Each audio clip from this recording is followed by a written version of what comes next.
Hello दोस्तों, student career में मैं अश्विनी आप सभी मित्रों का एक बार फिर से स्वागत करता हूं। साथियों, आज हम लोग साइकोलॉजी से संबंधित एक महत्वपूर्ण प्रैक्टिस सॉल्व करने चल रहे हैं, जो कि संबंधित है आपके सिलेबस में जो दिया गया है साइको में प्रतिभाशाली बालक, सृजनशील बालक एवं समस्यात्मक बालक से संबंधित चैप्टर से उस चैप्टर से स्पेसिफिक क्वेश्चंस को हमने सेलेक्ट किया है, जिसको आज हम सॉल्व करने चल रहे हैं। मित्रों, ये क्वेश्चंस जो हैं ये आपकी परीक्षा के दृष्टिकोण से बहुत ही महत्वपूर्ण है।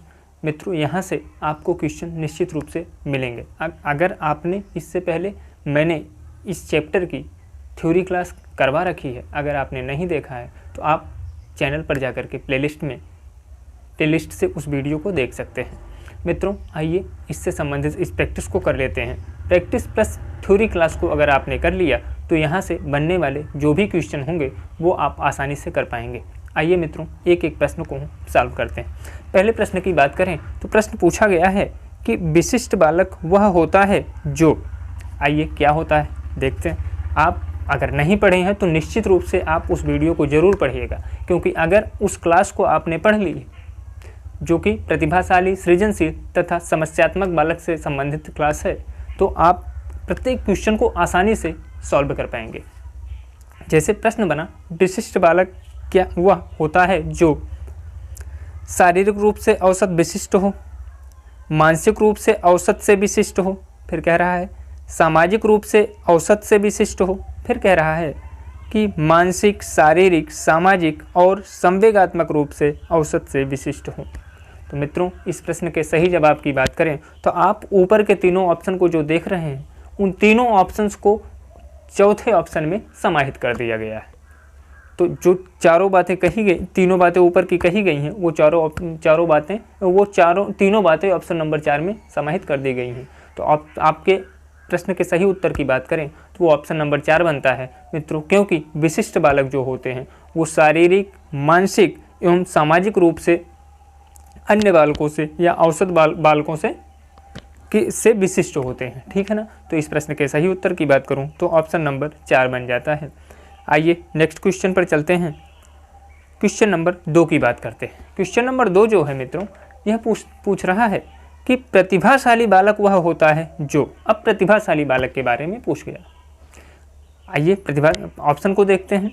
कह रहे हैं कि सामान्य बालकों से भिन्न हो, फिर कह रहा है सामान्य बालकों के जैसा हो, फिर कह रहा है मंद बुद्धि का हो, फिर कह रहा है उपरोक्त सभी। तो आप प्रश्न को जब स्टेप बाय स्टेप देखेंगे तो प्रतिभाशाली बालक की बात करें तो प्रतिभाशाली बालक जो होते हैं ये अन्य बालकों से भिन्न होते हैं। अन्य बालकों से इनकी IQ, इनकी तार्किक, इनकी बौद्धिक, इनकी मानसिक क्षमता जो होती है वो ऊपर की होती है, उच्च लेवल की होती है। तो इस प्रश्न के सही उत्तर की बात करें तो ऑप्शन नंबर 1 जिसमें दिया गया है कि सामान्य बालकों से भिन्न होते हैं, यही आपके प्रश्न का सही जवाब है, ऑप्शन नंबर 1।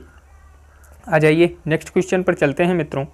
नेक्स्ट क्वेश्चन की बात करें तो क्वेश्चन है कि विशिष्ट बालकों के अंतर्गत निम्न में से कौन सा बालक आता है। तो आइए देख लेते हैं। पिछड़ा बालक, ठीक, फिर कह रहा है प्रतिभाशाली बालक, फिर कह रहा है मंद बुद्धि बालक और उसके बाद है ये सभी। तो विशिष्ट बालकों की बात करें मित्रों तो जितने भी बालक होते हैं वो अपने आप में विशिष्ट बालक कहलाते हैं।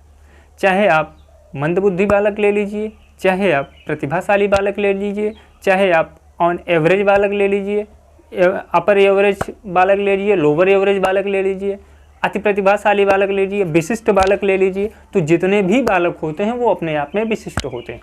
तो दिए गए जो जितने प्रकार के बालक हैं वो सारे विशिष्ट माने जाते हैं। तो इस प्रकार से ऑप्शन नंबर 4 जो है ये सभी, यही आपके प्रश्न का सही जवाब हो जाता है। आ जाइए नेक्स्ट क्वेश्चन पर चलते हैं। क्वेश्चन नंबर 4 है। क्वेश्चन नंबर 4 की बात करें तो पूछा गया है कि प्रतिभाशाली छात्रों की पहचान की जा सकती है।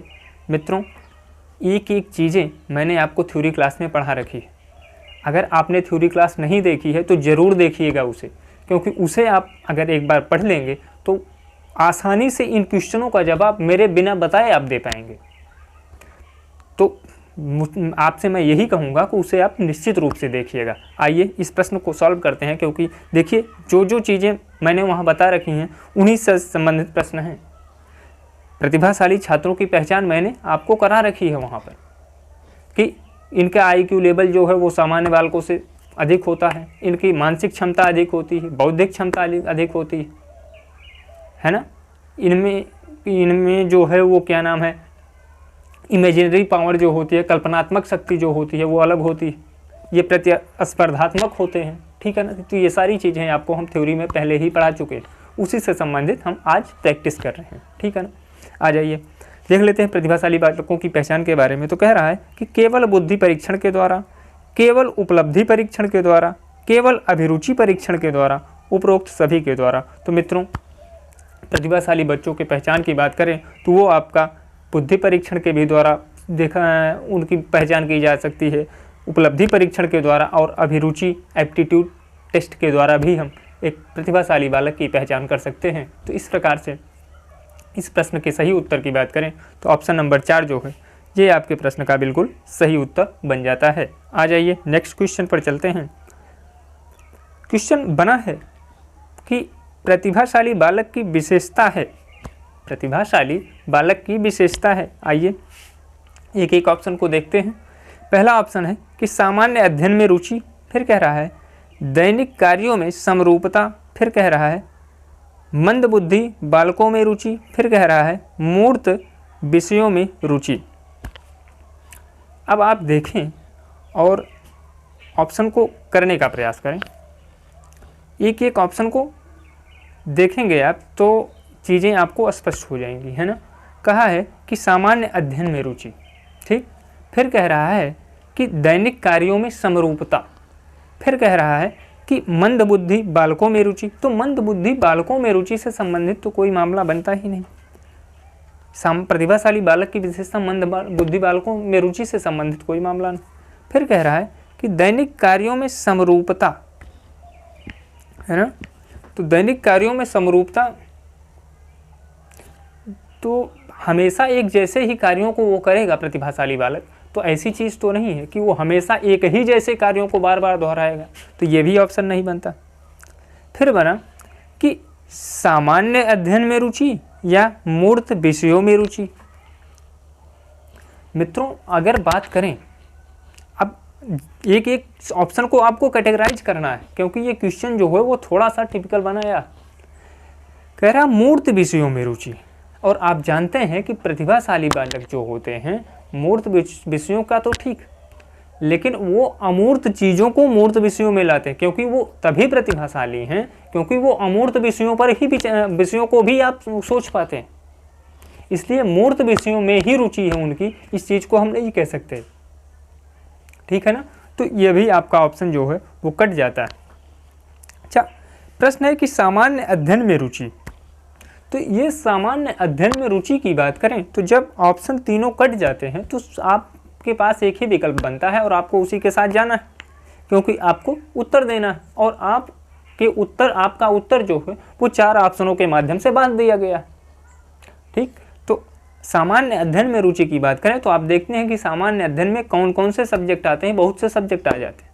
तो इस प्रकार से आप अगर एक एक ऑप्शन को एलिमिनेट करेंगे तो आप पहुंच जाएंगे अपने सही उत्तर के पास, और उत्तर जो है वो आपको स्पष्ट कर दिया कि ऑप्शन नंबर 1 जो है वो सामान्य अध्ययन में रुचि, इस प्रश्न के अकॉर्डिंग यही इस प्रश्न का सही जवाब उत्तर होगा, ठीक है ना। तो आ जाइए नेक्स्ट क्वेश्चन को देखते हैं।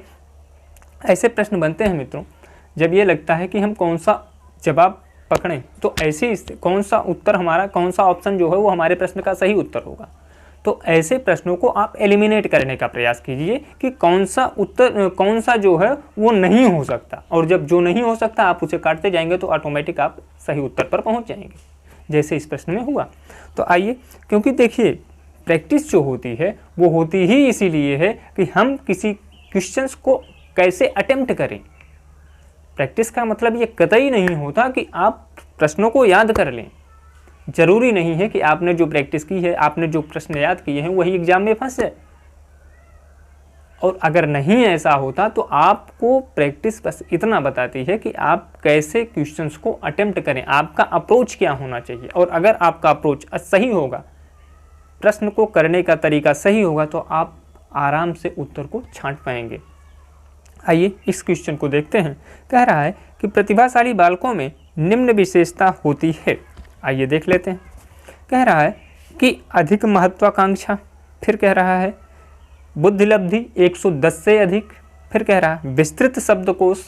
तो दिए गए जो ऑप्शन हैं ये तीनों ऑप्शन प्रतिभाशाली बालकों की विशेषता है। तो इस प्रश्न के सही उत्तर की बात करें तो ऑप्शन नंबर 4 जो है यही आपके प्रश्न का सही जवाब हो जाता है। आ जाइए नेक्स्ट क्वेश्चन पर चलते हैं। Question number 7।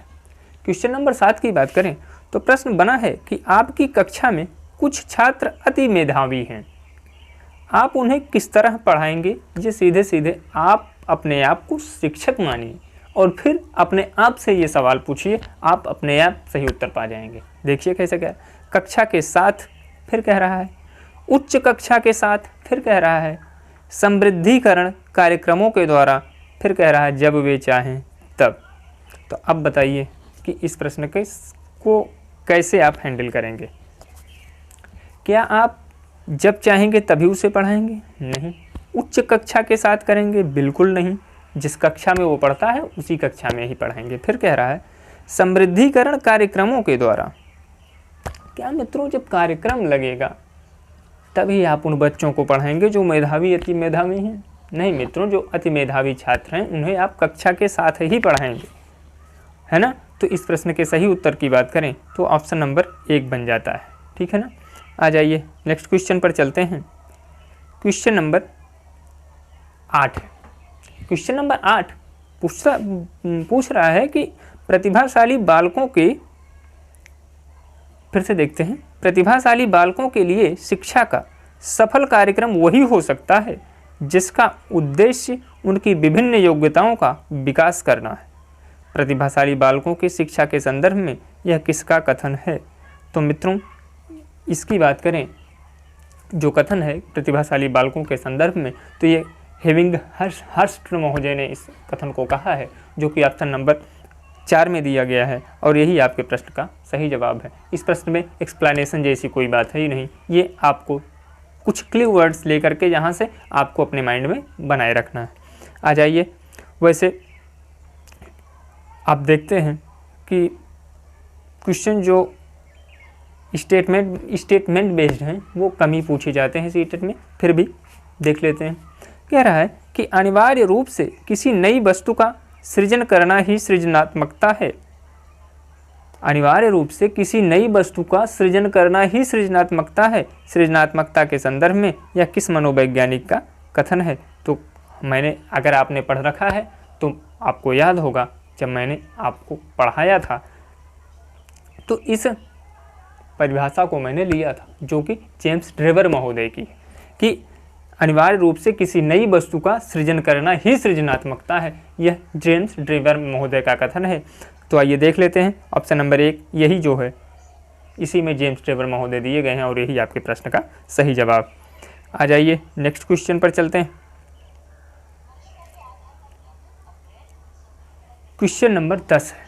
क्वेश्चन नंबर 10 की बात करें मित्रों तो साहचर्यवाद, अंतःदृष्टिवाद एवं अस्तित्ववाद का संबंध निम्न में से किससे है? क्वेश्चन नंबर 10 की बात करते हैं। तो मित्रों मैंने आपको बताया है कि साहचर्यवाद, अंतःदृष्टिवाद एवं अस्तित्ववाद का संबंध सीधे सीधे सृजनात्मकता से होता है, क्रिएटिविटी से होता है। तो ऑप्शन को देख लीजिए, वही आप जो जिस ऑप्शन में क्रिएटिविटी या रचनात्मकता या सृजनात्मकता दिया गया होगा वही आपके प्रश्न का सही जवाब। पहला ऑप्शन सृजनात्मकता, और यही सृजनात्मकता ही आपके प्रश्न का बिल्कुल सही जवाब हो जाता है। आ जाइए नेक्स्ट क्वेश्चन पर चलते हैं। क्वेश्चन नंबर 11 है। क्वेश्चन नंबर 11 की बात करें तो प्रश्न बना है कि पिछड़ा बालक वह बालक होता है। आइए देख लेते हैं कि पिछड़े बालक के संदर्भ में प्रश्न बना है। ठीक, कह रहे हैं कि जो अपनी आयु वर्ग के अन्य छात्रों की अपेक्षा बहुत कम शैक्षिक उपलब्धि प्राप्त करता हो। मैंने पिछड़ा बालक आपको जब पढ़ाया था तो ये चीज़ें आपको बताई थी कि पिछड़ा बालक वह बालक होता है जो अपनी आयु वर्ग के अन्य छात्रों या अन्य बालकों की अपेक्षा शैक्षिक उपलब्धि जो है वो कम रखता है, वह पिछड़ा बालक होता है। फिर है कि जो अपनी आयु वर्ग के अन्य छात्रों की अपेक्षा अधिक शैक्षिक उपलब्धि प्राप्त करता हो। ये मित्रों पिछड़ा बालक नहीं बल्कि यह तो आपका प्रतिभाशाली बालक हो जाएगा। फिर कह रहा है जो अपनी आयु वर्ग के अन्य छात्रों के समान शैक्षिक उपलब्धि रखता हो। तो ये मित्रों सामान्य बालक हो जाता है। जो कि अन्य बालकों के समान शैक्षिक लक्ष्य रखता है, तो ये भी ऑप्शन जो है गलत हो जाता है। और जब ऊपर के दोनों गलत हो गए तो उपरोक्त सभी बनेगा ही नहीं। तो इस प्रश्न के सही उत्तर की बात करें तो ऑप्शन नंबर 1 जो है ये आपके प्रश्न का बिल्कुल सही जवाब हो जाता है। आ जाइए नेक्स्ट क्वेश्चन की बात करते हैं। Question number 12। क्वेश्चन नंबर 12 बना है मित्रों कि पिछड़े बालकों की पहचान निम्न में से किस परीक्षण के द्वारा की जा सकती है। पिछड़े बालकों की पहचान, है ना। तो आइए देख लेते हैं। सामूहिक परीक्षण द्वारा, फिर कह रहा है उपलब्धि परीक्षण द्वारा, फिर कह रहा है व्यक्तिगत बुद्धि परीक्षण द्वारा।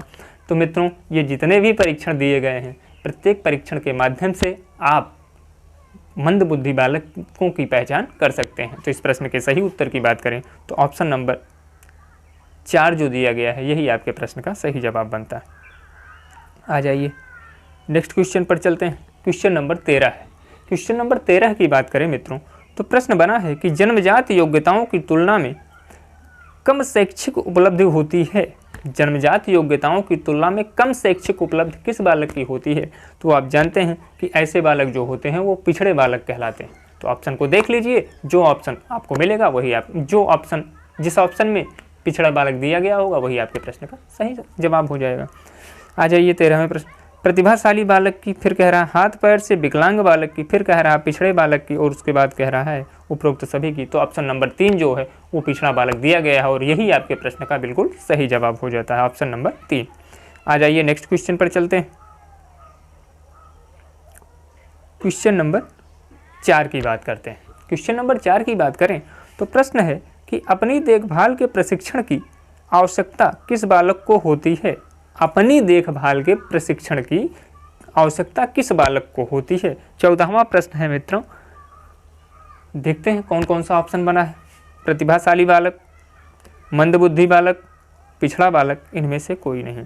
तो मित्रों बात की जाए कि अपनी देखभाल की आवश्यकता किस बालकों को पड़ती है, तो जो बालक मंदबुद्धि होगा उसी को देखभाल की आवश्यकता पड़ेगी, ना कि प्रतिभाशाली बालकों को देखने की या देखभाल की आवश्यकता पड़ेगी, ना तो पिछड़े बालक। पिछड़े बालक से मतलब सीधा सा होता है मित्रों कि वो मंदबुद्धि नहीं है, उसके पास दिमाग कम नहीं है, बल्कि वो अपने सामान्य बालकों की सामान्य शैक्षिक लब्ध की अपेक्षा थोड़ा सा पीछे रह जाता है ना। तो ऑप्शन नंबर 2 जो है मंदबुद्धि, यही आपके प्रश्न का सही जवाब है। आ जाइए नेक्स्ट क्वेश्चन पर चलते हैं और क्वेश्चन है कि समस्यात्मक बालक हैं। मैंने समस्यात्मक बालक को आपको पढ़ाया है कि चोरी करना, झूठ बोलना, है ना, ये सब बालक जो होते हैं ये समस्यात्मक बालक के अंतर्गत आते हैं। थ्योरी क्लास में मैंने विधिवत आपको सारी चीज़ें एक्सप्लेन कर रखी, नहीं आपने देखा है तो उसे ज़रूर देखिएगा। आइए ऑप्शन देख लेते हैं। झूठ बोलने वाला, चोरी करने वाला, माता पिता का ना कहना ना मानने वाला, ये जो बालक इस प्रकार के जो बालक होते हैं वो समस्यात्मक बालक की श्रेणी में आते हैं। तो इस प्रश्न के सही उत्तर की बात करें तो ऑप्शन नंबर 4 जो है ये आपके प्रश्न का सही जवाब हो जाता है। आ जाइए नेक्स्ट क्वेश्चन पर चलते हैं। क्वेश्चन नंबर 16 है। क्वेश्चन नंबर 16 की बात करें मित्रों तो प्रश्न बना है कि चोरी करने वाले बालकों के उपचार हेतु निम्न में से क्या कदम उठाया जाना चाहिए। तो आइए एक एक चीज़ें देख लेते हैं कि चोरी करने वाले बालक को सुधारने के या उपचार के लिए कौन से कदम उठाए जाने चाहिए। तो आइए ऑप्शन को पढ़ते हैं। पहला है कि बालकों में आत्मनियंत्रण की भावना का विकास हो। फिर है कि बालकों को उचित तथा अनुचित के बीच अंतर बताना चाहिए। फिर कह रहा है कि बालकों को बताना चाहिए कि चोरी एक सामाजिक बुराई है। तो चीज़ें आपको जो दिख रही हैं मित्रों उससे आप स्पष्ट कर पा रहे होंगे कि जो तीनों बातें कही गई हैं ये एक समस्यात्मक बालक के उपचार या चोरी करने वाले बालक के उपचार हैं, तो सही हैं बिल्कुल। तो ऑप्शन नंबर 4 में दिया गया है कि उपरोक्त सभी, और वही आपके प्रश्न का बिल्कुल सही जवाब हो जाता है, ऑप्शन नंबर 4। आ जाइए नेक्स्ट क्वेश्चन पर चलते हैं। क्वेश्चन नंबर 17 की बात करते हैं मित्रों। ये प्रश्न थोड़ा बड़ा है इसलिए हम मैनेज कर लेते हैं इसे। प्रश्न पूछा है कि सामान्यतया बालक जल्दी क्रोधित होते हैं, इसका कारण। कोई बालक सामान्यतः बालक जल्दी क्रोधित हो जाते हैं, इसका कारण क्या है। आइए एक एक ऑप्शन को देखते हैं। प्रश्न नंबर 17 कह रहा है कि लक्ष्य प्राप्ति में बाधा। तो बिल्कुल मित्रों जब लक्ष्य नहीं पाएगा बालक तो वो क्रोधित हो ही जाएगा। फिर कह रहा है कि किसी विशेष स्थान पर जाने से उन्हें मना कर देना। आप देखते हैं कि आप कहीं जा रहे हैं और बच्चा आपसे कह रहा है कि मैं भी चल रहा हूं और उसे आप रोक दे रहे हैं, तो आप देखिए किस तरीके से बालक क्रोधित हो जाता है। तो ये भी तो सही। फिर कह रहा है किसी बात से निराश होना। तो जो दी गई हैं बातें तीनों, ये तीनों बातें बिल्कुल सही हैं बालक के क्रोधित होने के संदर्भ में, ठीक है ना। तो इस प्रश्न के सही उत्तर की बात करें तो आ जाइए, तीनों बातें जो हैं वो सही हैं, और जहां तीनों बातें दी गई हैं ऑप्शन में वही आपके प्रश्न का सही जवाब हो जाएगा। और चौथा दिया गया है अस्वस्थ होना। अस्वस्थ होना भी मित्रों बालक को के क्रोध करने का एक कारण होता है। तो दी गई चारों बातें सही हैं, तो ऑप्शन नंबर 4 जो है यही आपके प्रश्न का सही जवाब हो जाता है। आ जाइए नेक्स्ट प्रश्न पर चलते हैं। प्रश्न नंबर 18 की बात करते हैं। प्रश्न नंबर 18 है कि अपराधी बालक कौन होते हैं। अपराधी बालक के संबंध में प्रश्न बना है, तो एक एक ऑप्शन को देख लेते हैं। जो असामाजिक कार्य करते हैं, जो शिक्षक के लिए सिरदर्द होते हैं। फिर कह रहा है कि जो कक्षा में अव्वल आते हैं। फिर कह रहा है जो समाज में रहना पसंद नहीं करते। आप एक एक ऑप्शन को देखिए ध्यान से, अभी आप उत्तर पा जाएंगे आसानी से। जो शिक्षक के लिए सिरदर्द होते हैं, ये मित्रों अपराधी बालक नहीं होते, ठीक है ना। ये शरारती होते हैं थोड़ा सा, और इन्हें शिक्षक मैनेज करेगा तो ये आराम से मैनेज हो जाते हैं।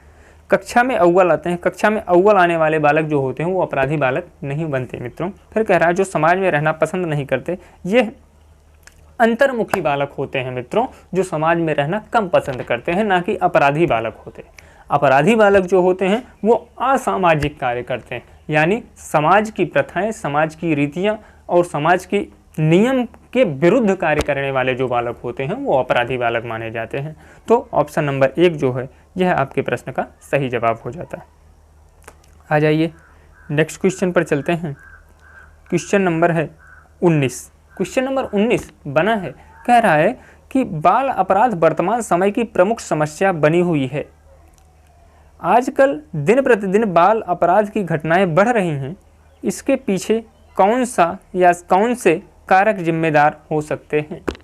तो आइए एक एक चीज़ों को देखते हैं। पहला है कि पारिवारिक कारण। फिर कह रहा है सामाजिक कारण। फिर कह रहा है मनोवैज्ञानिक कारण। और फिर कह रहा है सामाजिक कारण मित्रों 2 बार दे दिया गया है, बी और सी में दोनों में सामाजिक कारण ही दिया गया है। तो सामाजिक कारण बिल्कुल मित्रों बाल अपराध के लिए जिम्मेदार होता है। बाल अपराध के लिए पारिवारिक कारण भी जिम्मेदार होता है। और साथ ही साथ बात करें मनोवैज्ञानिक कारक की, तो मित्रों अगर बच्चा जो है वो अप्रत्याशित या बिल्कुल असामाजिक कार्यों में लिप्त है, या उसकी साइकोलॉजिकल टेंडेंसी जो है वो अपराधात्मक तरीके की प्रवृत्ति की है, क्रिमिनल बैकग्राउंड से क्रिमिनल टाइप की है, तो आप देखेंगे कि वो बच्चा जो है हमेशा एक बाल अपराध की श्रेणी में चला जाएगा। तो इस प्रश्न के सही उत्तर की बात करें तो ऑप्शन जो तीनों चारों दिए गए हैं ये चारों सही हैं। तो इस प्रश्न का सही उत्तर जो होगा वो ऑप्शन नंबर 4 ये सभी बनता है। आ जाइए नेक्स्ट क्वेश्चन की बात करते हैं। क्वेश्चन नंबर 20, और यह आज के आपकी इस प्रैक्टिस का आखिरी प्रश्न है। मित्रों प्रश्न बना है कि बाल अपराध को रोकने में निम्नलिखित में से किसकी भूमिका महत्वपूर्ण होगी।